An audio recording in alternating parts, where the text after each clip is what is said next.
喂喂喂喂喂喂，你好你好，123456789，123456789。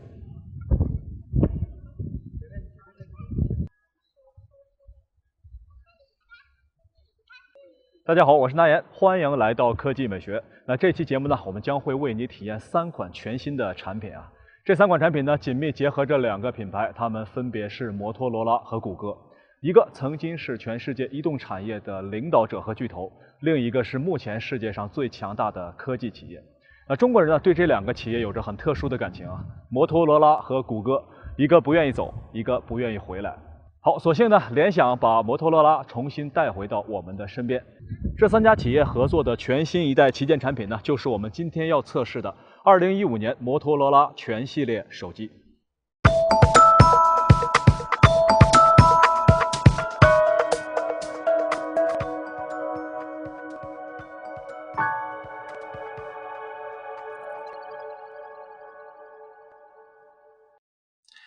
摩托这次的3款机器包装风格十分类似，图案呢也都采用了安卓5.0内置壁纸的风格，十分的清新。Moto X 和 X Pro 内置的配件相同，耳机、数据线和体积较大的涡轮充电器。而定位在入门级别的 Moto G 与其他2台机器不同，除了配有可更换的彩壳之外呢，充电器、数据线是不可分割的，这一点要注意。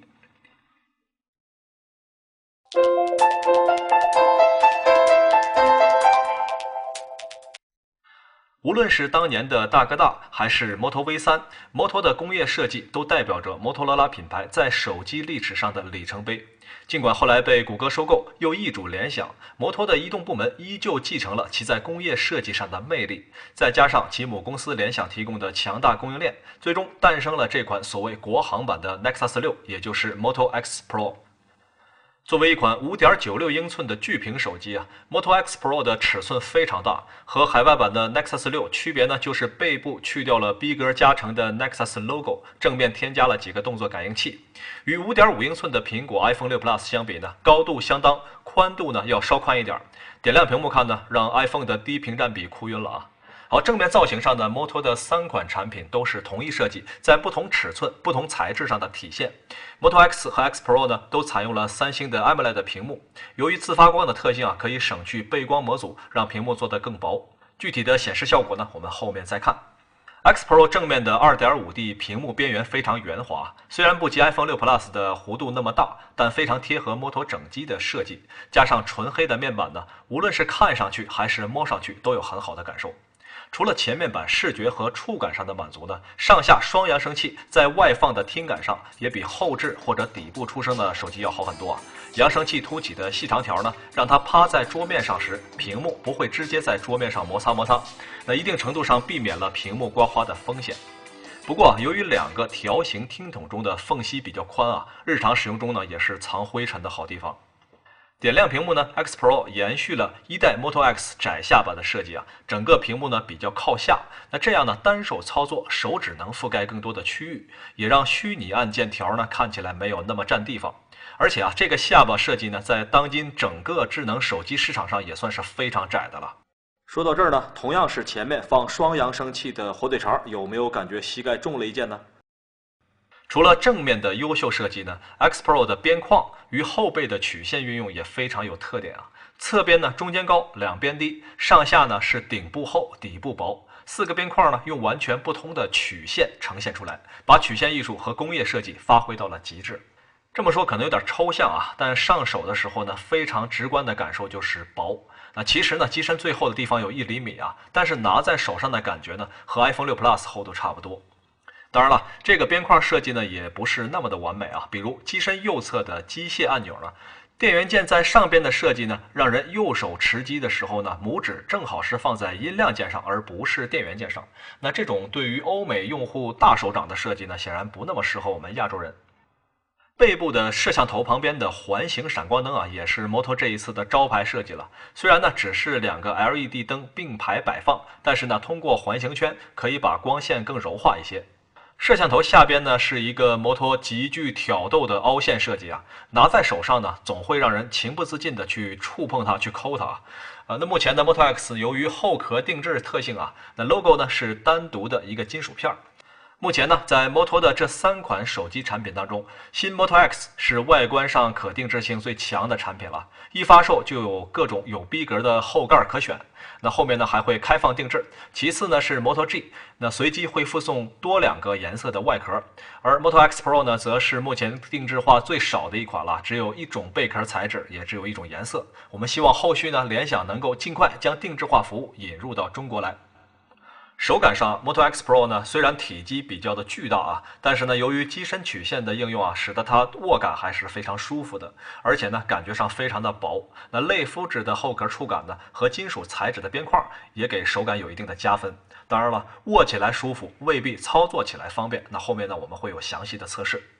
无论是前面板的 2.5D 屏幕边缘、双扬声器、窄下巴，还是边框部分的曲线弧面造型，以及 Moto X 个性化的后壳定制，摩托罗拉呢在这一代产品的方方面面都体现出了一流的工业设计水平，也体现出了很强的外观差异性。当人们吐槽 iPhone 6的背面太丑 ，HTC 的正面屏占比太低的时候呢，原来还有这样一个设计独特、手感、触感都非常特别的产品。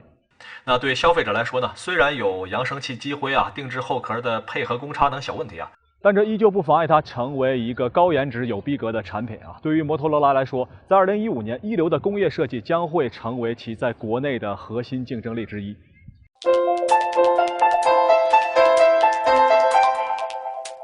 也许是为了省电的原因啊，摩托罗拉给 X Pro 所配备的是一块3星的 AMOLED 屏幕。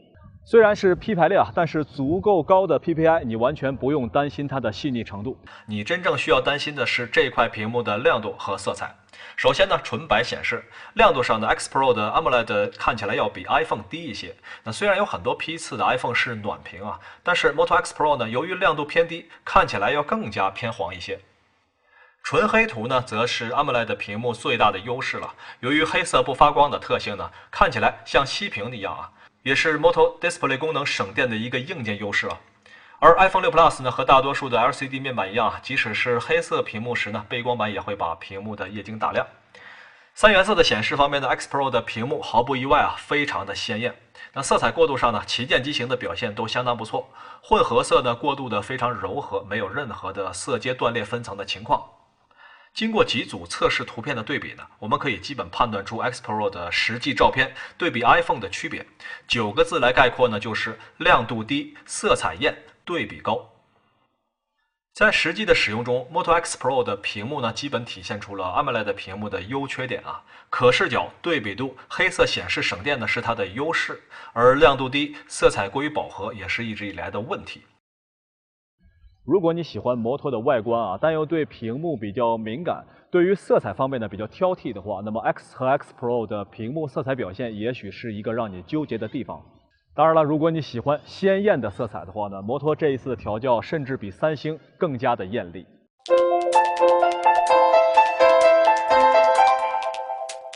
在加入联想之后呢，作为搭载谷歌原生系统的准 Nexus 手机来说，摩托这一代产品对于中国市场来说是一种非常特殊的情况。原生安卓 5.0 本身不特殊啊，但是加入国行的属性之后呢，就变得完全不一样了。对于广大中国普通消费者来说呢，我们已经习惯了太多各种各样仿 iOS 的安卓定制 ROM， 那对于安卓本身的样子呢，可能早已经淡忘了啊。当然了，这是各家体验差异化的一部分。那国行版本的 Moto 手机呢，对于安卓进行了一些定制，不过绝大部分的操作界面和逻辑呢，都是直接使用原生安卓的样子。那么这个国行的 Nexus Lollipop 究竟表现怎么样呢？特别是它的本土化表现如何呢？我们来一一体验。首先，解锁界面是原生的安卓 5.0 的样子啊，自带桌面呢仍是即时桌面。功能呢比较简单，并不算方便好用。那为什么这么说呢？因为在既有桌面又有抽屉的双层逻辑的安卓启动器上呢，功能太少就意味着应用管理不方便啊。那如果你喜欢这种风格的双层逻辑桌面启动器的话呢，可以考虑用更多定制功能的启动器啊，比如 Nova 一类的来代替，会更方便你折腾和管理啊。看完桌面呢，我们继续看系统体验的下一个层级应用。首先呢，就是摩托在原生安卓上进行的优化，摩托语音。在开机的任意场景下呢，直接说 OK Moto X 即可唤醒语音助手，识别的比较灵敏，偶尔装逼还是可以有的。不过呢，由于一些你懂的原因啊，系统本来内置的 Google Now 被置换成了国产的灵犀语音助手。在使用中，常用的生活化的查询上呢，这些国内助手还是比较好用的。聊天扯皮的话呢 ，OK Moto X， 帮我。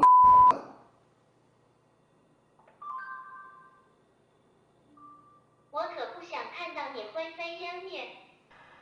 感觉也还可以啊。不过呢，每次语音回答之后还得再手动点一次啊，那聊几次就觉得没有再进行下去的欲望了。那接下来呢是摩托最具代表的功能，摩托 Display 和摩托的 Actions， 在国行系统中呢被翻译成了摩托显示和摩托操作。那简单描述呢，就是屏幕正面的多个感应器实时监控手机的状态。当你把它放在桌面上，无论是在正面还是背面朝上呢，只要把它拿起来，或者正面看着它，或者稍稍靠近它，屏幕都会自动点亮。当你放在兜里面掏出来的时候，屏幕也会直接点亮。点亮之后呢，屏幕上显示一些基本的信息和通知情况。可以说这个功能彻底让我放弃了什么双击唤醒啊、滑动唤醒啊、侧边按键解锁等等啊，就是这么一点小小的功能创新呢，让整个手机真正的活了起来，体现了科技产品应该有的智能。当然了，这项功能最大的挑战啊，其实是时刻待机所造成的耗电啊。但是摩托呢，充分利用了 AMOLED 屏幕自发光的原理啊，目前看来呢，影响不大。注意，定位在入门级别的 Moto G 呢是没有这些功能的，当然这也是因为其使用了 LCD 屏幕的原因。那再接下来呢，就是联想为了让摩托回归中国市场而做的本地化应用和功能。第一个呢是自带的应用市场，叫做乐商店，与联想其他机器内置的商店一样啊，作为自带 App 在应用管理上呢还算不错。第二呢是绿茶浏览器，界面上呢支持状态栏沉浸，有加分。那功能呢和大多数国产的浏览器差不多，像扫码啊、查询呢也都比较本地化啊。如果你没有更复杂的要求的话呢，用起来也算不错。另外呢，那些喜欢纯净系统的同学应该放心，在摩托这个系列的机器上，联想没有像其他国产手机那样出厂就内置一大堆的程序啊。少数的几个程序，比如茄子快传啊、同步备份等等，也都是比较常用的，并且可以轻松卸载的。原生系统啊，给我最大的感受就是一个字：快。那 5.0 呢，相对于 4.0， 在速度上的提升是非常巨大的。这不仅仅是切换动画快了一点点啊。Moto X Pro 的系统层级速度是我近期使用手机当中最快的一台。很多人印象当中，安卓系统流畅性总是比不过其他平台，但你真正体验过 Nexus 手机的原生安卓系统后，恐怕你会改变这个想法。当然了，速度快让我们用的爽快啊，但是不是方便就不一定了。摩托这几台机器系统层级本地优化定制极少，基本上呢就是原生安卓 5.0。国内用户最常用的拨号归属地、黄页、拨号查询姓名这些基础功能呢都没有啊。那如果你习惯了其他定制系统，再用原生系统，确实会觉得不方便。还有呢，状态栏电池无法直接显示百分比，需要下拉才行。那电源菜单呢也没有重启按钮等等啊。另外呢，现在5.5寸啊，甚至5英寸的手机上，基本上每个厂商都会或多或少的进行一些大屏幕的优化。但是也许呢，是为了追求纯净流畅的原生安卓系统啊，在6英寸的 X Pro 上面呢，摩托方面没有任何的单手优化。那对于欧美手大的用户来说，也许无所谓啊，但是国内的话呢，会有很多用户觉得不方便。好了，系统体验到这里呢，本来应该就结束了，但是由于国行 Nexus 手机的特殊性啊，对于那些希望体验到原生 Nexus 感觉的朋友来说，我们还要多说几句。第一点呢，就是谷歌服务。如果自带谷歌服务的手机，那就不能叫做国行了。所以呢，摩托进入中国的第一件事情就是去掉谷歌服务框架和谷歌一系列的 apps， 包括谷歌自家很有优势的云端同步功能呢，也都完全没有了。而选择 Nexus 系列又有很多是极客玩家，那 X Pro 呢，如果想要装这些服务的话，你得先去解锁，但是解锁又会失去保修啊。那如果你不在乎呢，解锁成功后可以用 Nexus 6的 Recovery， 然后 root， 那重启之后呢，再用 ADB 挂载 Recovery 把全套谷歌服务刷进去，整个过程呢还是有一些门槛的。那第二点呢是 Xpost。那国外高玩啊，目前已经有测试版放出啊，那但是对于 X Pro 呢是没有第三方的 recovery。那挂载 Nexus 6的 recovery 呢，即使把 Xpost 的补丁刷进去之后，框架还是用不了啊。不过呢，一些像绿色守护的免 root 插件还是可以用的。那 Home 键上滑也可以调出一键锁屏。那最后呢，对于安卓 5.0 Lollipop 来说呢，不管是底层架构还是界面设计上，都是安卓诞生以来改变最大的一次。对于首批采用原生安卓系统的摩托手机来说呢，我们希望摩托罗拉能够和谷歌同步推送最新的系统更新。那这应该也是很多玩家翘首以盼的。另外呢，就是希望摩托罗拉能够照顾到更多的国内普通用户，做好一些基础的本土化工作，比如通讯录的增强等功能，能够让原生的系统不仅纯净快速，而且方便好用。怎样才能加入科技美学的公众微信呢？我们打开微信，选择通讯录，点开订阅号，点击右上角的加号，在查找公众号的框中呢，输入科技美学，看到那个熟悉的图标了吗？点击就可以加入进来了。如果你不嫌烦的话呢，还可以将科技美学的账号添加到你的桌面。在科技美学的公众微信账号呢，有关数码的任何问题，你都可以向我提问。每天呢，我都会以语音的形式回答大家的问题。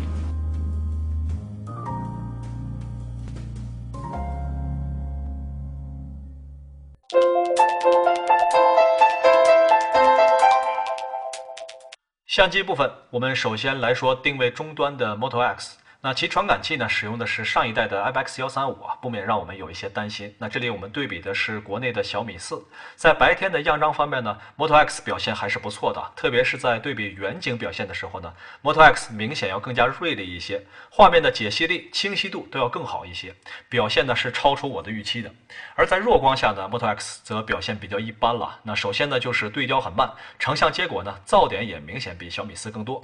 那接下来看它们的录像对比啊。那粗看起来呢差别不大，但是当我们切换近景、远景的时候呢 ，Moto X 的对焦点切换速度要慢一些。接下来呢，我们看 Moto X Pro。那相比 Moto X 上比较旧的 IMX135 影像传感器呢 ，Moto X Pro 呢搭载的是主流的 IMX214，而且呢还有光学防抖。那相机的硬件上来说呢，还是让我们有些期待的啊。毕竟呢，在我们的印象当中，摩托系列的影像系统一直不是那么出众的。那具体怎么样呢？来看我们的测试。点开相机界面，直接点击屏幕就是拍照了。那这个操作逻辑呢，还是让人需要适应一段时间的。那需要点击对焦的话呢，你还得右滑打开对焦环按钮，再拖动它进行对焦和测光。在相机操作上还有一点需要注意，就是当你在拍照界面上切换到前置摄像头的时候呢，然后关闭相机再进入，就会发现取景画面啊，咣的一下又变回后置了。那这个逻辑和市面上大部分的智能手机都不同。当然了，摩托的相机操作上也有比较好用的地方啊，比如转动2下手腕之后呢，伴随着一阵舒服的震动啊，就可以直接唤醒相机，成功率非常的高。那对于喜欢抓拍的同学来说呢，还是很实用的。总的来说呢，拍照的操作体验上啊，基础的对焦测光没有太大的问题，但是使用的逻辑和简洁的功能呢，还需要你花时间去适应。那接下来呢，我们看实际的成片效果。对比的机型呢是 iPhone 6 Plus。那由于价位差的还是比较多啊，那对比的结果呢，请你理性的看待。在动态范围的测试当中呢，默认不开启 HDR。那 iPhone 呢还是更好一些啊，明亮的天空和大楼阴影处的反差呢是没那么大。当然了，这也是 iPhone 为了保留暗处细节一贯的调教做法。这组白天户外自然光的环境下，从墙面、地砖还是梦露的身体啊，都可以明显看出 Moto X Pro 的白平衡啊是比较偏冷的，而且色彩呢也没有 iPhone 那么鲜艳。换一组样张，那这里的白平衡色彩的区别更加的明显。放大看呢，远处的大楼，即使是中午时分的太阳光线啊 ，iPhone 6 Plus 照片里的整个楼都是金黄色，那暖的有点过了。而这里呢，也可以看出 X Pro 1300万像素相对于800万像素在解析力上的优势。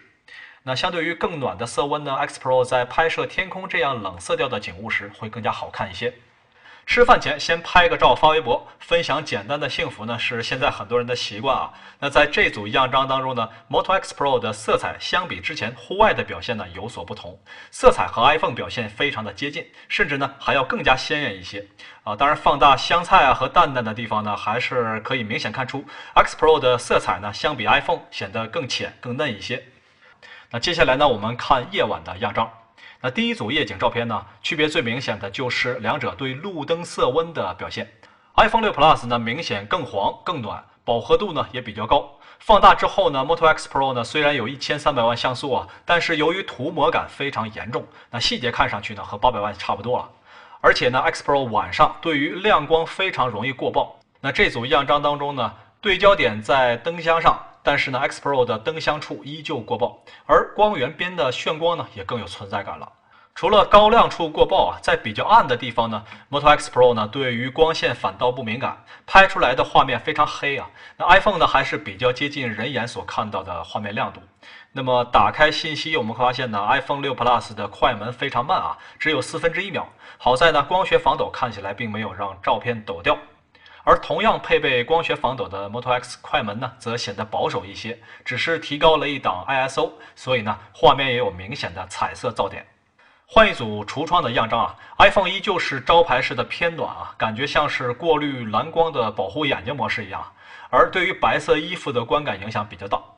在复杂光源的场景当中啊 ，Moto X Pro 的整个画面染色非常严重啊，那整个画面色调呢被各种颜色的光线所干扰，而且呢暗部严重的偏蓝，亮部呢则明显的过曝。再来看夜晚室内的近景，那整个曝光和白平衡上呢，两台机器都比较接近。不过在解析力上呢 ，X Pro 的高像素啊完全没有优势啊。虚化效果上看呢 ，2.0 光圈和2.2光圈呢也没有明显的区别。那最后一组闪光灯的样张，由于 Moto X Pro 的环形 LED 灯啊分别在摄像头的两边，所以呢拍摄主体后面也会有2个阴影，而且呢光线和阴影也会更加柔和一些，很有闪光灯加柔光灯的感觉啊。相比之下呢 ，iPhone 6 Plus 的双色温光线比较硬，当然了，双色闪光灯更有利于色彩还原。接下来呢，看视频录制的表现。那注意啊 ，Moto X Pro 呢是支持4K 格式的录制啊，但是为了保证和6 Plus 一致啊，我们两者都使用了1080P 进行测试。不过呢，在视频录制的时候呢 ，Moto X Pro 还是会出现对焦拉风箱的情况。由于一样的分辨率、一样的帧率，还有基本相当的码率，那两台机器的录制视频，肉眼看上去啊，画质是非常接近的。防抖上呢 ，iPhone 还是更加平滑一些。X Pro 呢，由于配备了光学防抖呢，也没有差很多。而画面色彩呢，则和前面照片表现基本相似。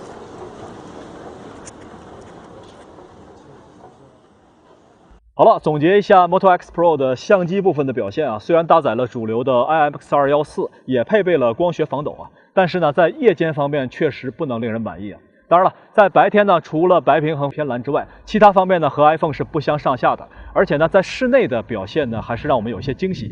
那综合起来呢，就属于比较典型的白天一条龙，晚上一条虫。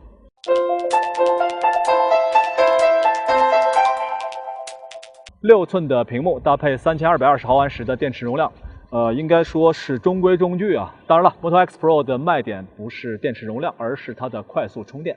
那现在很多厂商呢，为了缓解电池方面的压力啊，基本上都是塞大电池或者是快速充电这两种思路。那摩托呢，选择的是后者。看充电之前呢，还是要看一下续航的情况。作为一个有着6寸 2K 分辨率、高通805耗电大户的手机呢，在游戏和视频两项测试都掉电不少啊。其他项虽然没有特别突出的耗电情况，但是每一小项平均也消耗不少。5小时最终剩余25%啊，比较一般的水平了，和上一期 2K 屏幕的魅族 MX4 Pro 相当。摩托的涡轮快充呢，本质上就是基于高通 Quick Charge 2.0 的充电技术，通过更高的电压来增加电流，提高充电速度。我们把自带快速充电器的 Moto X 和 Moto X Pro 呢，以及没有快速充电的 Moto G 同时插上电源开始充电。由于电池容量更小啊，前半小时呢 Moto X 就充到了48%，而 Moto X Pro 呢则是32%。Moto G 呢，由于自带充电器，电流太小啊，只充到了21%。1小时之后呢 ，Moto X 充到了84%，Moto X Pro 呢充到70%。作为3220毫安时的电池呢，也算比较快了。而 Moto G 呢只有32%啊。不过呢，前2台用快速充电的收尾也比较慢啊。最后呢 ，Moto X 花了1小时29分钟充到100%，Moto X Pro 呢花了1小时40分钟。Moto G 5伏550毫安的充电器呢，则花了3个半小时啊。总的来说呢，涡轮快充对于充电速度的提升还是比较明显的。当然了，还要说一下呢 ，Moto X Pro 呢和 Nexus 6一样，也是支持 QI 无线充电的。Moto X 呢则不支持。那对于经常用零碎时间充电的人来说呢，还是有些用处的。虽然电池续航表现一般啊，不过涡轮快速充电呢，对于缓解电池续航方面的压力还是起到了一定的作用。另外呢 ，QI 的无线充电也让 X Pro 呢在充电的时候更加灵活一些。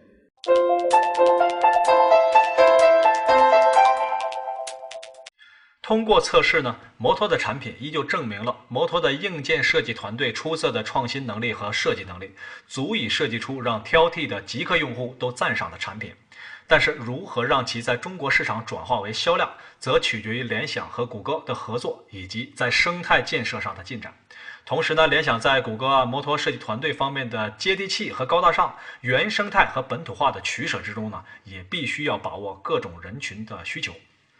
那回到产品上说呢 ，Moto X Pro 依旧继承了 Nexus 系列或者说摩托系列一直以来的特质啊，相机一般，续航一般，但外观设计优秀，原生系统纯净并且极度流畅，硬件配置顶级强悍，并且呢 Nexus 系列通常都比同期竞争对手拥有更长的生命周期。那摩托的这几款产品呢，特别是 X Pro 呢，相对于目前主流的水桶型的旗舰产品来说，还是属于偏科生啊。对于这种让人又爱又恨、优缺点都体现得很明显的产品呢，你一定要明白自己的需求和取舍。好了，如果你看重个性化、单手操作体验，也不大在意续航的话呢，那么 Moto X 会更具个性和逼格啊。那如果你想要顶级硬件、原生体验，那相机没有特别高的要求，那么比逼格更加逼格的 Moto X Pro 是你不二的选择。那至于 Moto G 呢，那是留给预算特别有限的学生党、摩托粉以及喜欢时尚靓丽外观的妹子们啊。好，最后呢还要多说几句啊。摩托罗拉已经不再是移动产业当中最强势的那股力量啊。不过最近几十年呢，它一直在造福着我们的这个世界。如果没有摩托罗拉，也许我们要晚上几年才能用得上手机。如果没有它和英特尔的竞争呢，我们的计算能力也许没有现在这么快啊。与很多选择退出的品牌和企业不同啊，摩托罗拉还在，特别是它的设计。好了，以上呢就是本期测评视频的所有内容了，非常感谢你的全程观看。想看到更多客观真实的数码产品测评呢，你只要搜索科技美学就可以了。也非常欢迎你访问我们的官方网站科技美学 .com， 我们的官方微博科技美学，特别是我们的公众微信，每天呢我都会在这里和你共同的交流。好了，这里是科技美学，我是那言，我们下期再见。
啊，好崩溃的噪音呐！